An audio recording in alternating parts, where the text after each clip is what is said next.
look, we're kind of live. A minute left. I'll go ahead and tweet this. Yeah, like the noise cast, like, as long as. I'm gonna find out. Okay.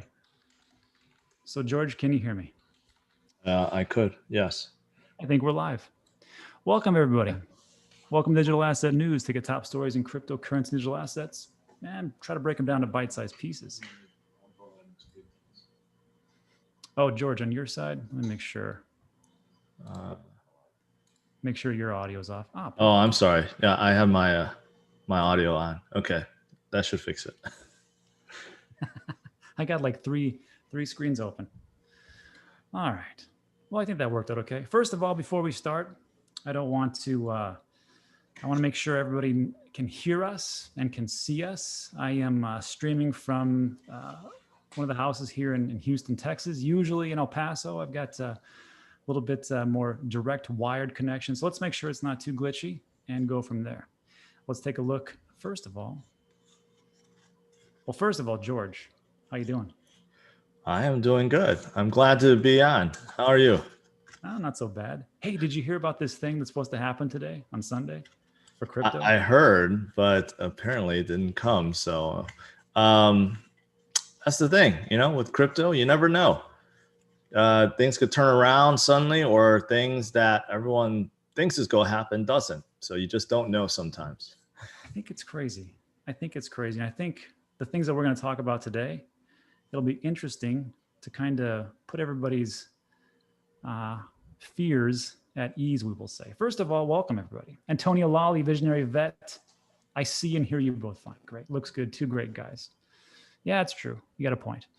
Dream team. What is it? My grandson today, he says, dream work makes the team work. That was pretty good. All right. Just finished George's video. And George, so first of all, George here, if you don't know George, he's got a nice little channel called Cryptos Are Us. Been on for a while. He has skyrocketed from I think 60,000. When I first saw George, I think it was like 60,000. Then to 100, then 200, then 300, and then somewhere in the stratosphere he is. And it all came off from that, what was it, George? Your different exchange that you figured out that was doing a lot of FUD and a lot of manipulation. F2 pool. Yeah. Those are always great videos. And I think it's still going on, perhaps. It probably is. Just you can't track it anymore. CryptoQuant removed all their data behind anonymous miners that was outflowing from F2 pool. So ever since they removed that, and they have not added that anywhere else, you just can't track it. And Glassnode and everyone else doesn't seem to be able to track it either. So maybe they're still behind it, but right now we just don't know. Maybe they figured out there's this guy named George and he keeps messing up our whole operation. Well, you look at F2 pool and look at their social media. They not only, I don't know if they blocked me specifically, they made sure that only, I think, certain people could view their social media. So they, it's like they basically closed themselves off from everyone. So you don't even really know what's going on anymore. Well, I think it's best for them. It's better for business as long as people don't know what they're doing. Kind of like bankers. But hey, I'm not here to talk about that. I'm here to talk about this craziness and this FUD that's going on. Not just FUD. We talked about FUD a couple of days ago. And when it's really warranted, I think fear, uncertainty, and doubt can actually, a little fear can actually keep you in check and not make you go crazy, like doing leverage trades, everything's going to the moon, 50, 100x, kind of craziness like that. Mm-hmm. But we heard a lot of different things about what's going to happen on Sunday. And I thought like this. I said, well, here's the thing about markets. They're always going to be manipulated. That's just the truth. Things are going to happen. People are greedy. I didn't see it going to 25K or even 20K. I thought it would dip a little bit. We'd see a Sunday little dip, and then we'd bounce around pretty much in the boring times, the boring channels. And then we would, take off later in the year. But I just didn't see the Sunday thing. And I think it caught up with a lot of people because you keep hearing the same thing over and over and over. And a lot of people who had a lot of strong hands didn't really work out. They said, hey, I got to get out. Not there's anything wrong with that. If you feel afraid and you just don't want to hold for a bit, sometimes it's best to take some chips off the table. So I think it is what it is. But George, what's your take on today? Kind of like what you thought it was going to do, or did you kind of like, wow, what the hell happened? Yeah, I don't even know where this Sunday ordeal came from. I mean, we did have, I think last Sunday was also pretty brutal where Bitcoin came down. But then I checked the Sundays before, you know, it's not like a consistent thing. And like it happened once, so then people are just correlating it's going to happen again, you know, specifically on a Sunday. Yeah. And here's the thing, where, you know, we were used to the phenomenon that the last week of a month is basically going to be bearish because of futures and options expiration. Right. And the first 3 months of this year was like that. Last month, it was the week before that we came down, but then the week during expirations, just nothing really happened. In fact, I think we actually went up a little bit. And this time around, it's the same thing. Like the week before was really bad, and this week, it's more or less we've just been hovering, right? Yeah. And you know, I was trying to equate things to options expirations. You know, a lot of people call me on it saying, "Hey, it didn't go to 50K like you guessed." You know what? I was making an educated guess because it has happened before, but that's the thing with crypto. Sometimes it happens, sometimes it doesn't. But this time around, I just feel like there's just too much FUD going on. There's just way too much. We had periods where there's weakness. There's been plenty of periods with weakness. But this time around, it just seems like it's a little different. I feel like the media-driven FUD and just everything else is a little bit more now than before or ever been. So that's why I think it's like guys like us, you know, anyone else really in the space really needs to just continue to educate and calm people down and realize that we will get past this. And you know, once we do, things will be right back on track. Yeah, exactly. So there's really three things. First of all, George, are you telling us right here on the Digital Asset News show that you are not perfect? Yes, that's what I'm saying. So you're saying that you're a human being that is fallible. That is insane. I can't believe, first of all, it was admitted here. I can't believe that. And then second of all, as this kind of just rolls into why I have George on the show. Me and George are in the same mindset, right? George, when did you get in? You got in like, was it 2015, 2016, 2017? I first got in 2013. Unfortunately, toward the top. I actually discovered Bitcoin back then and actually got into Litecoin mining, and then it started coming down and I got out in 2013. Unfortunately, that's when I first got scared out, and then I re-entered back in 2017. Let me ask you, because a lot of us weren't around in 2013, myself included. So tell us what it was like back then. Was it the same type of like narrative that was happening? And what made you get out at that point? Did you just see it and go like, this has got to be the top? I mean, it can't go any further. Or was it something like because back then it's probably like, this is going to zero. Yes. But back in 2013, you didn't have any narrative driving it forward.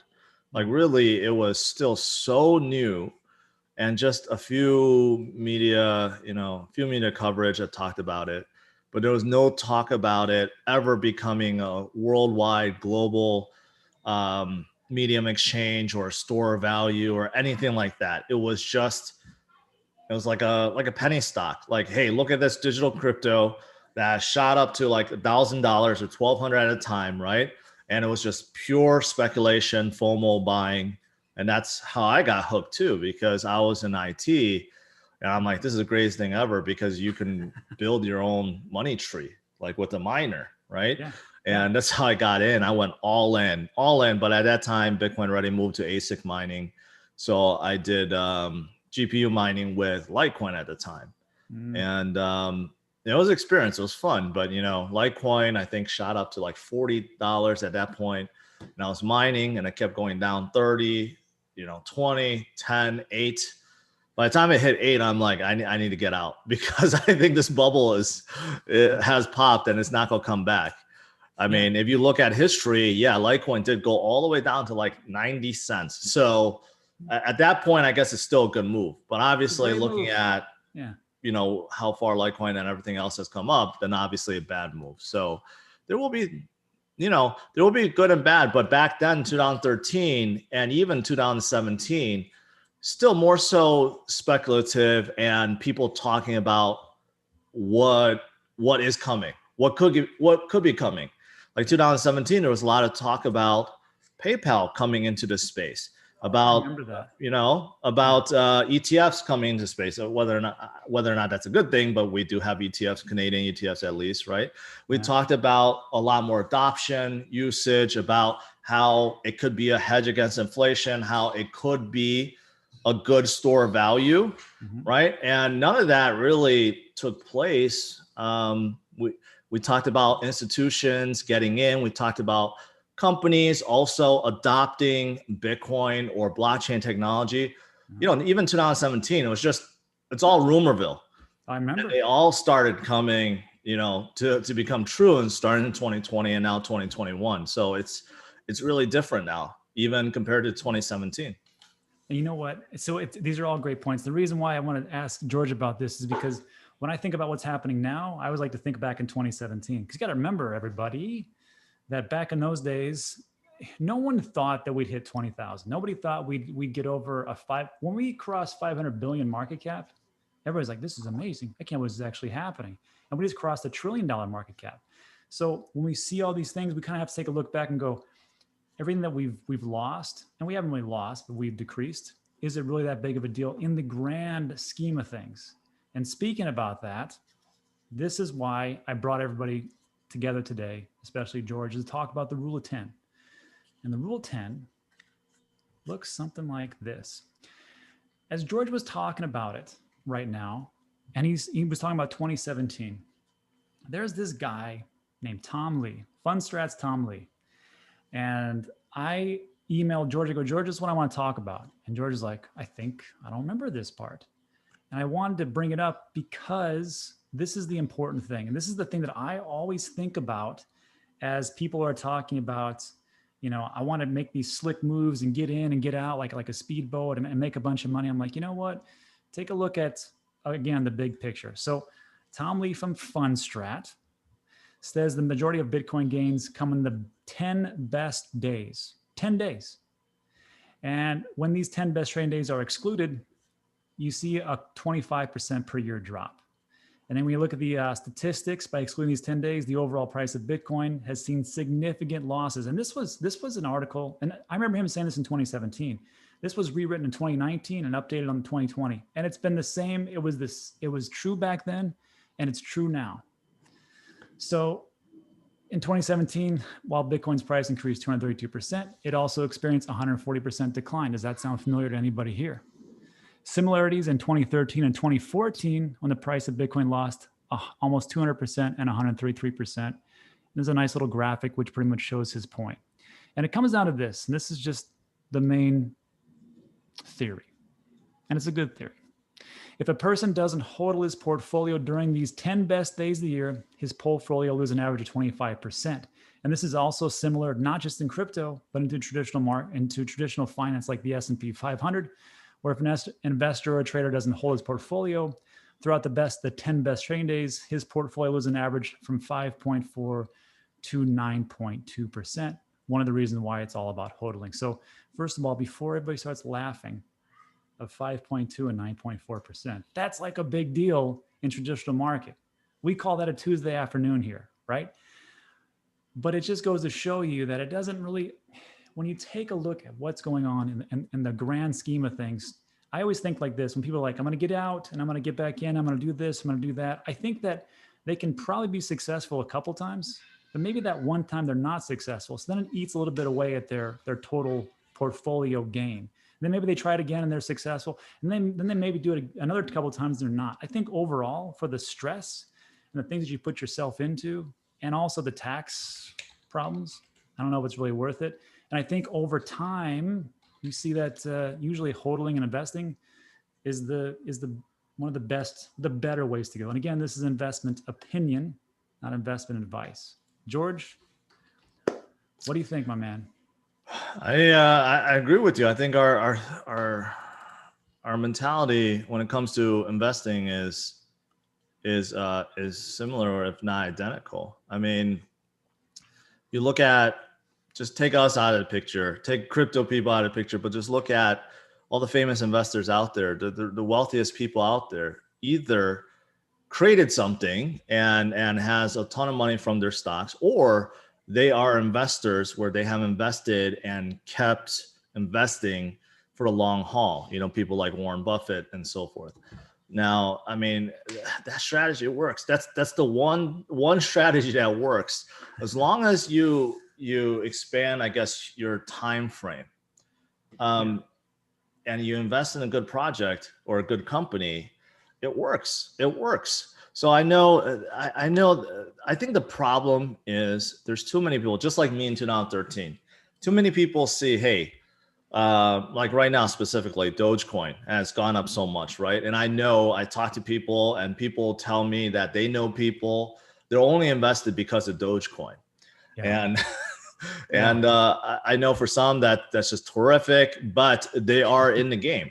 But they're in the game because they want to make a quick buck. So for them, they're not really investing. They just heard that Dogecoin has gone up like thousands of percent and they want the same kind of returns, right? So that's I think the issue with every bull run is you draw in a whole bunch of new people, new money, and when things are good, they're really good. They continue to pour in more and more money. But when things aren't so good, they are the first to leave. But if we collectively help educate them and basically teach them that, hey, you know what? You're in the game, okay? You want to focus on long-term gains, not short-term gains. And we can convince them to not panic sell and basically hodl, you know, then collectively we're just going to get stronger and stronger and bigger. And that's how the entire markets go continue forward, right? So I think it's just a matter of education. And it's really hard. I mean, us being on YouTube, we only have so much presence, right?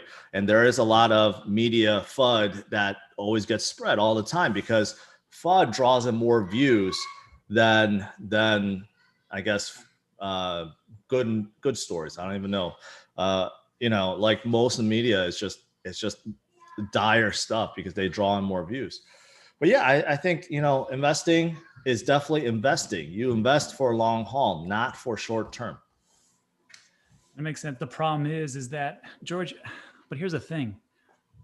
My neighbor just told me that they put $1,000 into Dogecoin 5 months ago, and now they're a millionaire. So why do I have to go through all this pain of investing when I could just go into Shiba Inu or some other type of bootlick coin and just go, now I'm rich. This makes no sense. I want it today. Why, George? Why? Here's the thing. Easy money comes and goes. Okay. So the problem is these guys that have, let's say they really lucked in, they got in early, they became a millionaire. Yeah. Because they're not disciplined. They don't just cash out and say, okay, I'm a millionaire now. Yeah. They tend to reinvest that into what they know, which is get rich quick crypto. So what they're going to do is take that profit and then they go put it into Shiba. And then if that doesn't work, they're going to put in something else. And then they go put in something else. And they go put in something else. And when things come crashing down, they sell it all. And a lot of times they end up with nothing. So the problem with these deflationary coins and meme coins is that they don't really have a support. When things get bad, they just dump to nothing because there's really no reason to hold them. The only reason why you hold them is because they're going up, but there's nothing to look forward to. There's no development. There's no roadmap. There's no true vision for them other than, hey, let's cause a lot of FOMO and have people buy it. That's the only thing that they were made to do, right? Yeah. So yeah, I mean, some people could lock in, you know, in 2017, same thing. A lot of people became millionaires with ICOs, but what they did afterwards was put all that money and reinvest in more ICOs and more ICOs and more ICOs until all collapsed, and then they have no base, and then they just lost it all. Yeah, and here's the thing: You know why? So everybody's sitting at home right now. You know why you hear about all the great stories about the ICOs? Like, I invested in this ICO and I'm a millionaire. I invested these two and I'm a multimillionaire. It's because those are the ones that made it. Maybe either they did their research and they really did their due diligence, or they got lucky. And the ones that you don't hear about are flushed out of the system because they're like, I'm never going back. And that's a lot of people you don't hear about because they're the ones that got scrawled over and are the ones left holding the bags. And let me tell you, like for me, people email me all the time at Dan Teaches Crypto, and they'll say things like I just got one a couple of days ago, a couple of weeks ago, I think it was. It was somebody put their life savings into some coin I had never heard of before. And they're like, they said it was going to the moon. I saw it. I swear, they said, I saw it on social media. I want to say it was TikTok, which would pretty much stand a reason. And the last sentence was, I lost everything. What do I tell my wife? How do you answer that email? How do you answer that email? Well, me personally, I just said, first of all, you better tell your wife ASAP before, it gets even worse. And that was just a personal advice, not investment advice. That's don't get divorced advice. And then from there, and that's just one guy that actually emailed me, but trust me, there's more. These are just the ones that I see. So it makes me concerned, makes me think, but who knows? That's what it is. All right. Well, George, here's the last thing. We'll just follow up with this. Where do you think the market's going? How do you see it? And do you care? That's another thing. Do you care about the day-to-days? I don't care about the day-to-day, but I do care about the overall environment, because the stronger we are, the better it is for everyone that's in the crypto sphere. But that's why I've been streaming so much, kind of forcing myself to stream no matter what. And that is because I want to encourage people to stay in it and stay focused. I saw this, and you did too, in 2018, 2019. I stressed the same thing: focus on the future. When things are bad, they're just bad. But the people that listened, that focused on the future, and it wasn't too long ago. 2018 was only 3 years ago. Okay, 2019 was 2 years ago. So I mean, I think people's time frame in terms of getting rich is just too narrow, because they want to do it right away with something in like a month. But the ones that stuck around and continued to focus on the projects they love, like Cardano or VeChain or Binance Coin or Chainlink or Ethereum or whatever it may be, and they continue to dollar cost average, right? They are the multimillionaires of today only after 3 years. That's extremely, extremely quick when it comes to investing. You just got done talking about, making 5 to 9% per year. We're talking about thousands and thousands of percent over a course of 3 years. And even now, even with the correction that we have seen, I just showed this. You look at altcoins performance going back 3 months, many are still up 100, 200, 500, 1000%. So despite the fact that we have come down so much, we're still way above. So I think this time frame, right? It's hard. If you're creating a video every day, especially like me, I'm streaming 2 days, twice a day, right? George, you're insane. You're insane. Yeah, dude. It's like, it's really tough for me to come up with topics sometimes, right? Because there's not that much that changes within 12 hours or even a day or sometimes even a week. Yeah.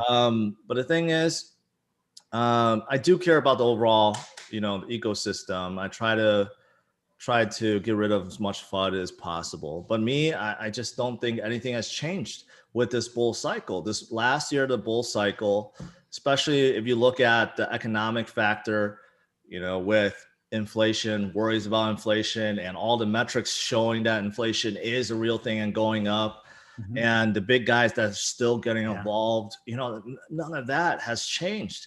If everything has changed, then I would say maybe, I didn't need to reevaluate. But none of that has changed. The only thing that has changed over the last 3 weeks is the media FUD and the price went down. That's it. None of the fundamental things have changed. So that's why I'm still bullish. I'm focused on the future, right? I'm not selling. I'm just go buy the dips when I can, right? And just continue forward.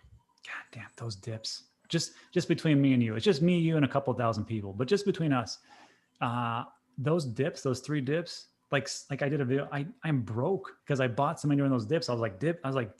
And on the third one, I was like, man, I got a little notification like, Rob, did you know that you are at a zero balance? And I was like, oh shoot, I got it. So I had to transfer it from my business account over to my personal account. I'm like, geez. So like this last one, Simon, you know Simon from Storm. Yeah. He had this tweet. He said, yeah, he goes, I just bought the dip, and I had this little meme. It said, I bought the dip, but then there was another dip right behind it. Now I'm broke. So I can't buy any more dips. This is it. The only thing I can do is dollar cost average, which I did the exact same thing today, which was yet again, Cardano, StormX, a little bit of Bitcoin, Ethereum.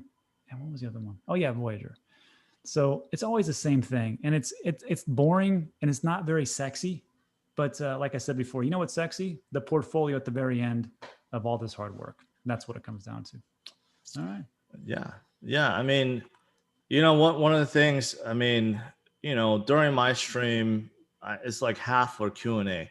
And there's nothing wrong with looking at new altcoins, right? There's always new projects, very exciting. Things are coming out, right? Yeah. But when there is fear in the market, people gravitate to what they know and trust. And those are the projects that most of us have heard of before, like the big caps, the ones that have been around. And Cardano, here's a good lead in, is one of them, right? Yeah. So when I, for me personally, when I do dollar cost average, I buy into ones that I feel like are going to be around for a long time. They have the name recognition, they have the network effect, and I do believe they're going to be here 2, 3, 5 years down the road, right? So I think when it comes to dollar cost averaging and selecting the projects, you don't always have to select something new. You could continue to buy what you have, and there's nothing wrong with that. Yeah, exactly. Like, I mean, how long has StormX been around? It's been around a long time. I didn't figure them out until like four months ago or so. So it's one of those things. So the tie-in, just like what George was talking about, as far as the, Cardano, these are the guys I've already interviewed, the guys from Indigo and Liquid and Charlie, and set up for next week, hopefully, is Card Starter and Sunday Swap, and Polyswap is on the water. So just like what George said, it doesn't have to be, sometimes it doesn't have to be new players. Like, Cardano was a pretty established player and are the one of the few that just went up, probably because of smart contracts, Alonzo, integrations coming in through August as they move forward. So I think these types of things, if you're going to look at anything new, these are the ones I'm going to go into heavy. So I'll release all those interviews next week when I get some damn time. But then I did want to finish off with this. When we talk about investors, here's an investor who no one really knows about, or may know about or not, but Tony Hawk is going to be speaking at that Miami conference for Bitcoin. And just so you know, this was a New York Times article. He talks about, I have my first public appearance coming up in June. I'm speaking at a Bitcoin conference. I've been investing in Bitcoin for almost 10 years. I can't say that I got mega rich, but I can't complain either. First of all, whatever, Tony. I'm pretty sure this guy got loaded more than what he's laying on. I think he's already mega rich, even without Bitcoin. I do think so. Everybody knows Tony Hawk. So like, if you're going to the Miami conference, I'd love to hear his story about how he got into it and how he was actually able to stay on with it. It's fascinating. All right, George, I don't want to keep you too long. As always, you're always welcome on the show, but any last words of wisdom for the people out there who are probably maybe sweating bullets today, and they thought, wow, I just avoided a disaster. But any last parting words? Yeah, I would say use this experience as a lesson. If you're down, you're feeling like you need to get out, the only thing I can say is, if your situation is this, where you're not desperate for money, you didn't overinvest, you didn't invest more than what you could afford to lose, right? If you're simply down on your portfolio, you know what? There is time for it to come back. If you didn't leverage, if you didn't put down collateral to borrow, you didn't use your credit card to buy, you didn't take out a home equity to buy, right? And you simply put in money that you could afford to lose because you're viewing it as investment, just focus on long term. That is the way to go. So if you may be down 40, 50%, but it could come up just as quick, right? So stay strong, don't focus on the FUD, and continue to do what you're doing, which is invest. Dollar cost average on HODL, and that's it. Yeah. And then just remember that just because this is a major bull run, if you believe in the 4-year cycles, it's like a party bus. There's one right around the corner. So just hold on for a little bit. I think it would behoove you to do such things. And then I will say, lastly, the 99% of all my gains have been from me just buying and holding. In 2017, when I bought it near the top, as I was coming down, I said, I'm not in the business to lose money. And I dollar cost average all the way from then to here. From that time, when Cardano was, what was Cardano back then? A penny, 2 pence, 2 cents, 3 cents? Yeah, it's like 1 or 2 cents at most, I think. Ethereum 200, 300. Bitcoin was, I got it at 8,000. Then I bought it at I think I bought it like 17.5, and then I bought it back down to like 10, 7, 6. Then I kept doing the same thing. This is where all the gains came from. And all I got to do is just invest a little time. That's it. Anyhow, George, my man, thanks. Thanks for having me. Yeah, that's it. All right, everybody. I'll let George go. George, if you want to stick around, you can. But I'm gonna just do answer some questions if I got any questions, because I'm gonna take off. But thanks for having me. All right, take care, guys. See you now. Bye. And that was George. This is nice. What the heck is this? I had my first public appearance. Let me go back. There we go. Well, as a recap, everybody, we just pretty much just went over why today could have been a bad day, but it just didn't really pan out. And that's good. We don't want to. But the thing is, though, even though that today is one of those days where, we could have seen a massive decrease, in all honesty, those days are right around the corner. Never think that everything's going to go up to the moon and you're just going to be, it's just going to never happen, because it will. And that's the truth. And then we talked about investing, and some of the, most successful people are just investors, not day traders. They don't really do too much. They just kind of build their businesses or their companies, or they invest into businesses and companies and even real estate and do pretty well. There's that guy who just bought some Bitcoin. Look at that. And we talked about a Cardano, and then also Tony Hawk being a cryptocurrency investor for the last 10 years, which is pretty crazy. Pretty crazy. And now let's go. Where to go? The questions. Let me see if I missed anything. Thanks everybody for stopping by. Oh, I missed it. Let me go back. Okay.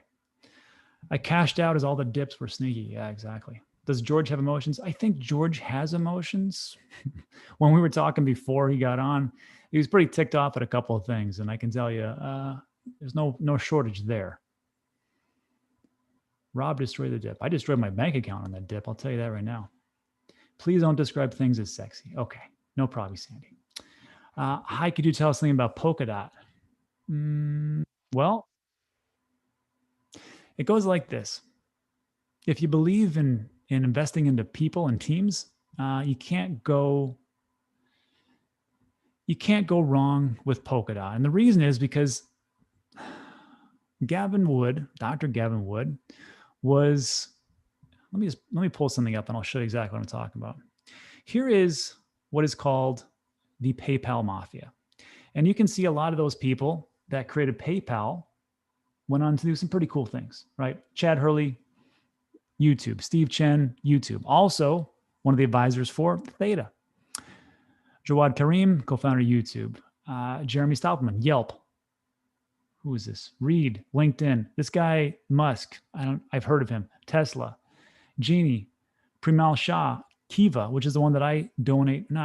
We make microloans to underserved and underbanked people throughout the world. Russell Simmons, Roselle Botha, Dave McClure, and this guy, Peter Thiel.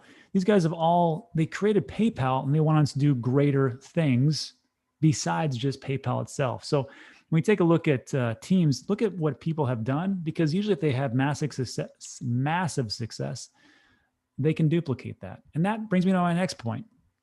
This is why I'm so big on the people who were with Ethereum. Well, Vitalik still there, right? Mihalis, Akasha, Jax, Anthony Delorio, Amir Chetvit, still a co-founder. This guy named Charles Hoskinson, Cardano, Gavin Wood, Polkadot, and then Joseph Lubin, Consensus, and Jerry Wilkie on Grid Games. Again, these guys did something massive, and they went on to do other big things. So if you're going to bet on anybody, some of the biggest indicators of success is previous success. So that's why I've got a big bag of Polkadot. Hope that answered your question. Alrighty. And here I am. All right. And then what else? Chainlink, Hive Moon. I don't know what that is. I'm staking my Theta and T-Fuel. Well, great. I have problems with staking with Theta. Hope they get that fixed over. Let's see. Stake your ADA. That's my George. Harmony all the way. I've heard Harmony great things. In big with StormX. Yeah, I like Simon. Seems like he's been doing this for a long time and really believes what he's doing. Skater Hawk, Great Fives interview. VeChain, go dump Tesla. I still own Tesla stock. So I use my credit card. Joe, everybody loves George.